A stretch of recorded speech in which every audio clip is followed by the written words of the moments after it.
Welcome to my Kaldheim MTG Arena Premier Draft video. We're gonna go with some draft picks and gameplay. Okay. Bad rare.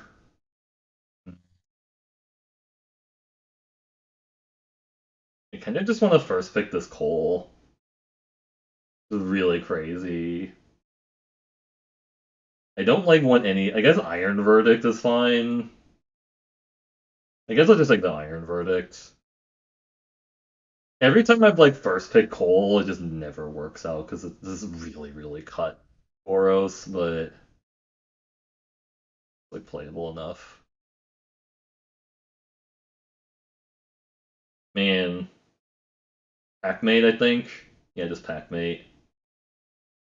Passing a Stalwart Valkyrie and a Struggle.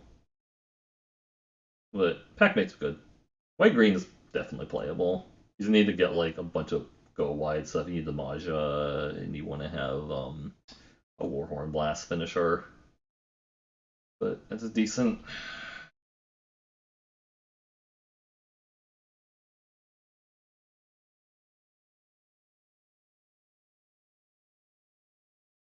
Got in your Golgari Grip Sun. Oh man, watching Michael Jacob say that stuff. Oh, I should add more. I should add Darkest Mage to the list of draft people I listen. I mean, he doesn't actually draft that often. To be fair, like he like does sealed like 99% of the time. Linda or you, Linda or you, or just Raven. You has like a lot of potential. Like if we just go, oops, my bad. I don't want to go that, but like you has a lot of potential. That sounds really weird that I said you has a lot of potential because it sounds like I'm talking to the audience or something about like you, but I just mean like rootless you has a lot of potential because like you can get a lot of value off of it, right? Yeah, like the rootless you. Hmm. Mistwalker, I guess.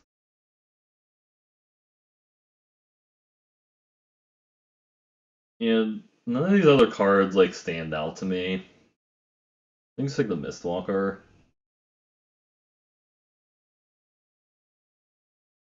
Valkyrie, Iron Verdict number 2.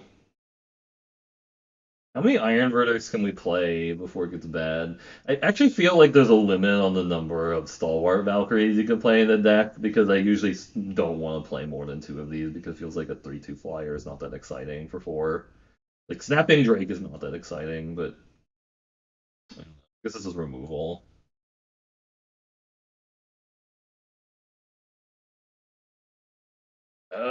Feels like green is getting kind of cut now, but none of these cards are like particularly exciting. Like the most exciting card is probably like the Axe Guard Cavalry or the Elderleaf Mentor right now, based on what I'm seeing. I could take the Snow Covered Island, but they have like no snow payoffs, which makes me not want to do that. This is not super exciting. I don't really want to play a Code Spell Cleric, honestly. This is like the most interesting card to me.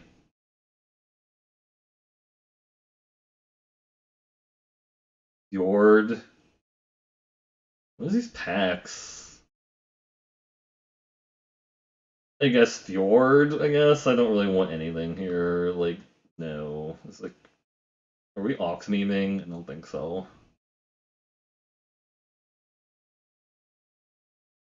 Hmm.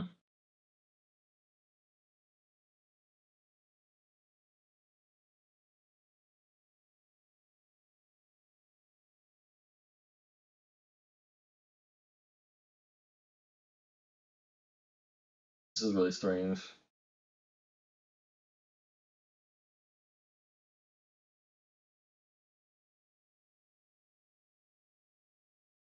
Augury Raven, you say. So I guess blue's open. None of these other cards are good. Let's like the Augury Raven. We can figure out a different color, like, based on, like, what else we see is available, but this seems fine, right? Seems fine.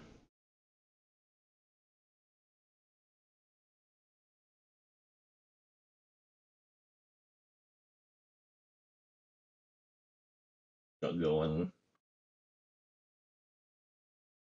Could play blue green. Could I'd like to play blue green, but I'm totally open to blue white if that's an option. So this is the original pack. Like it was pretty bad to open with. We're looking at dwarven reinforcements, or run ashore. And I think I'm fine with the first run ashore. Usually,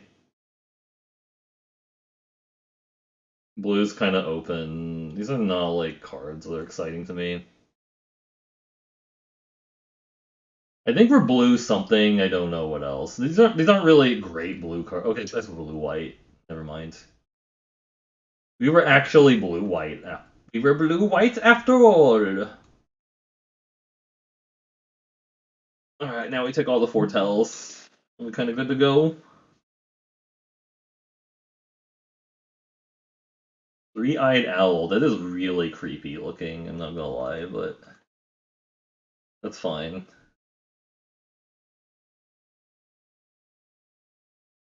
Sometimes that's fine. Ooh, lands. Okay. I mean, I guess I don't hate the Frostpire Arcanist with two spells we could play, but this has Foretell on it. Maybe that's playable because Foretell. Like, I don't hate Frostfire Arcanist with two Iron Verdicts, but I don't know if we're really doing that. Graven Lore, Rune of Flight, Axgar Bragger. I usually take the Graven Lore. We don't really have a lot of the snow sources, but I think it's fine. Like, the things are looking kind of Graven. Right? Things are looking Graven.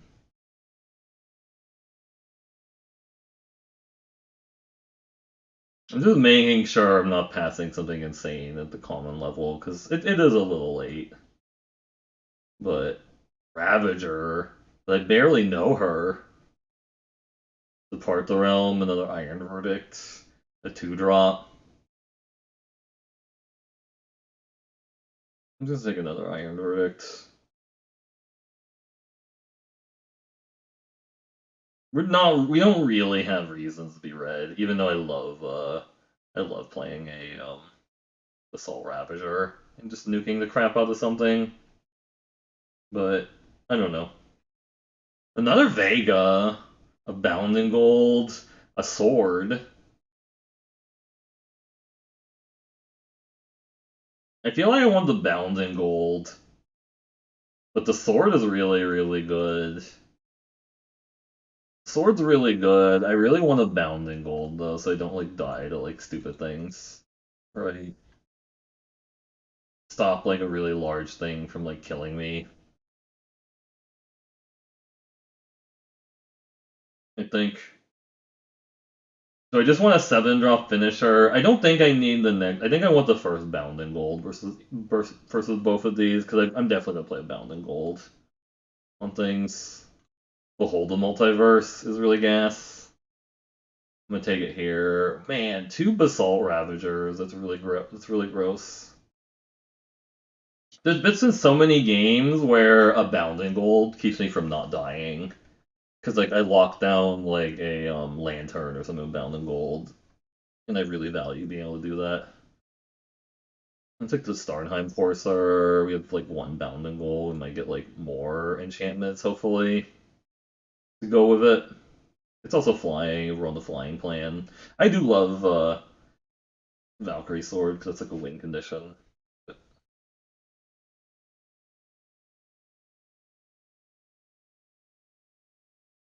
We have like one Snowland, so I think we can just not play the the Frostpeak Yeti.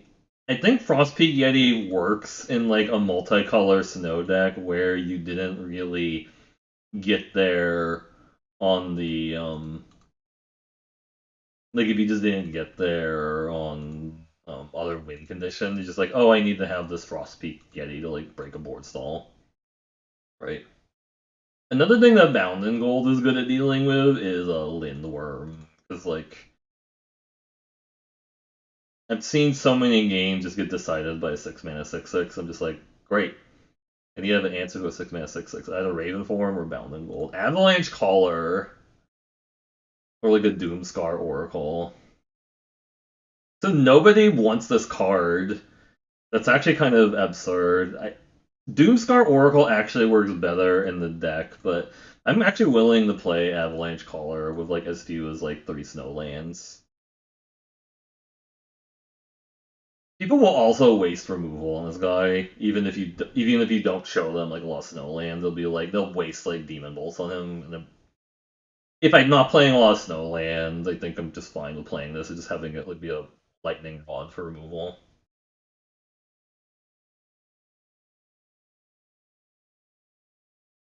I might actually play Raven form if they had like 2 Vegas, because like you just really want to play all the stupid Foretell cards with Vega. Vega can also block a 1/1 Raven per token. I mean, so hopefully that other Vega wheels. That's what I'm kind of hoping, but you never really know with some of these draft pods. I had actually seen Behold the Multiverse wheel. I think tonight. It's kind of insane, but it could just be like a lot of people like overvaluing Behold the Multiverse because like I usually found like that type of effect wasn't like super crazy in other formats. Like nobody ever went like crazy over Glimmer of Genius, and Glimmer of Genius actually had like it had like energy stuff attached to it too. But I don't know. It could just be like people are really overvaluing. Maybe they watch a lot of like card evaluation things and the Raven form, Run Ashore, Snow Covered Island. I'll take the Snow Covered Island here, I think, because of my Avalanche Caller. I think Chaos Onslaught is okay with Vega, but I'm not super sold on that. Like, what am I gonna do? I'm gonna pump my 3/3 and hit them for 4? That doesn't even seem that great. They're Courser and they're Snow Covered Islands. Take the Snow Covered Islands.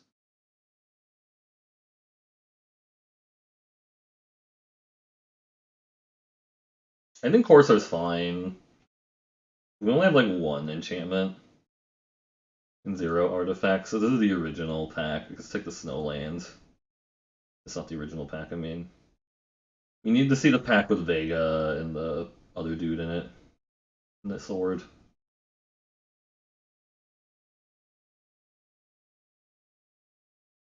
It's like blue, white, weird snow. Okay, these are not exciting cards. When my creature's at 7, I might just have to take this 2-drop to interact with people. I'll take the 2-drop to interact. Oh, the Vega came back. Yeah! Genius. I guess I might play this, but I don't really. I don't know if I'm gonna play another Run Ashore. I actually like Valor of the Worthy in some decks, to be honest. Like if you have Shepherd of the Cosmos, Valor of the Worthy goes up in value because you can get it back. I have actually played Brian Barrow Intruder in a deck before. Ooh, Shepherd of the Cosmos. Speaking of, Bind a Monster, also Shimmer Travail, Sinkhole. I like the Shepherd of the Cosmos flyer with a ton of potential value. We need to draw more 2-drops now to like Procure with a Shepherd would be good. I'd like a Bind, but I don't really need. I don't really want to take it here.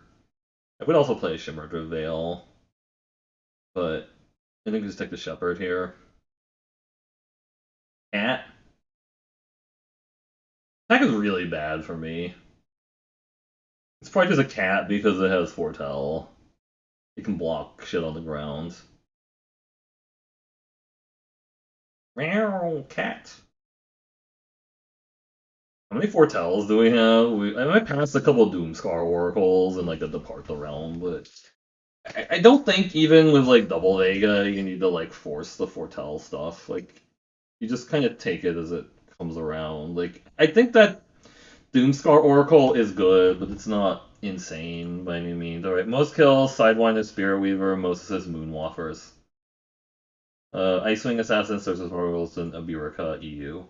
Thanks very much for participating in the stream raiders, by the way. I'm gonna stop there because I'm gonna probably raid something after this draft.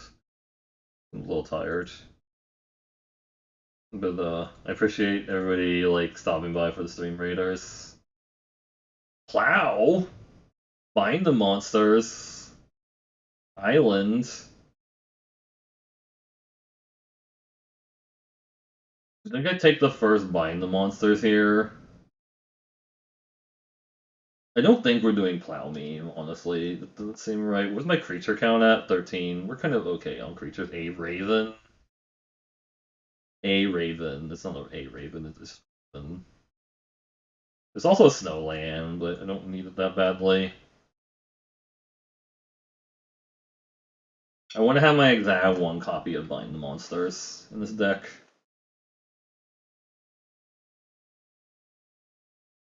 Gata Isfel, number 2. Man, or the Ox meme if we get the Plow. Is this really a giant Ox deck? And maybe get the Plow back, or just take the Gata Isfel. Probably should just take the Gata Isfel.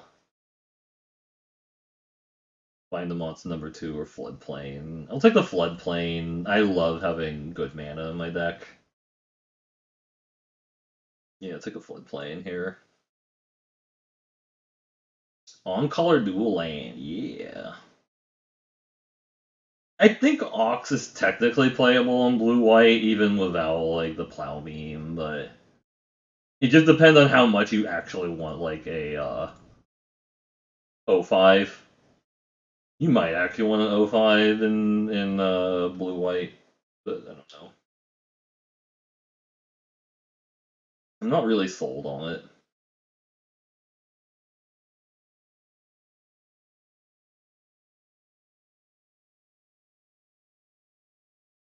14 creatures. Kinda don't want to play this Undersea Invader if I don't have to, or the Pilfering Hawk. Depart the Realm, or the Bind the Monsters. My home calls to me.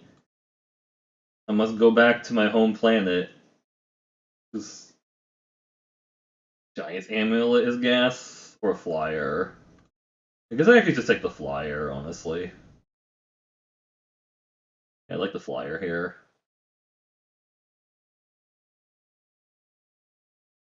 I'm just gonna fly over them. Fly so high.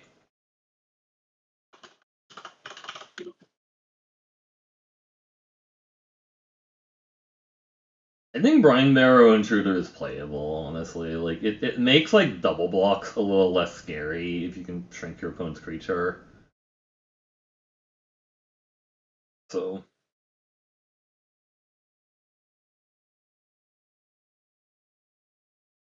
I feel like this deck might actually struggle to beat, like, a snow deck also, but I think that's just been, like, a recurring theme, is, like, can your deck beat a Boros deck and also beat a snow deck? If you say no to either of those things, there may be something wrong with your deck. So, I think I like the Doomscar Oracle just because it can gain me a little bit of life. Another 3/2, okay. If you have a ton of life gain, I can see maybe playing Double Bind the Monster. I don't know how much life gain you need to be able to play Double Bind the Monster, because I want exactly one copy of Bind the Monster in most decks and not like multiples. Because like the decks where you had like Feed the Swarm, for example, in ZNR, black had life gain in it, and black white also just has like an absurd amount of life gain. This is playable. Divine Gambit is playable. That is playable, honestly. So I don't know. Yeah. Mist of Lichara, that's also playable. Disdainful Strokes playable. where the runestone is not playable. Ball robber. I think we were in the right colors, to be honest. If there's any problem, is the deck might be a little light on like finishers, but I don't know. It's like this is like kind of okay. We sort of have a plan. Pilfering Hook seems kind of bad here. With like 5 lands, I don't know. I'll like think about it. This is like a deck for future MercurioBlue to like look at it and go like, why did I draft that? I don't really understand. I'm not sure what happened, honestly. The plow did not come back, by the way, either. 'Cause it feels like people are taking plow really high, but I don't know. You know, we don't have anything really outstanding to win a game with or whatever. We didn't open like an insane bomb, but we do have a decent number of foretells. I might actually play Raven form of the deck because there's so many flyers. Like I think that's where it works the best. I don't know. Just a thought. But okay. Well, thanks everyone for watching the stream, by the way. Thanks for all the follows. I appreciate it. Thanks everyone for playing with the stream raider. Also, big thanks to Sursa Polka for the gift sub and Puffy Wuffy for the resub. Yeah. I had like 5 hours of magic tonight, which is a decent amount and stuff. And it's almost like midnight now, so it's a good time to like stop, do things. If you like what you saw, please give me a follow. I'm usually here 5 days a week. Might do Eternal tomorrow. I'm not really sure, but if you don't like Eternal, that's fine. We'll be back with Magic on Monday. But thanks everyone for watching. Let's see who is streaming right now.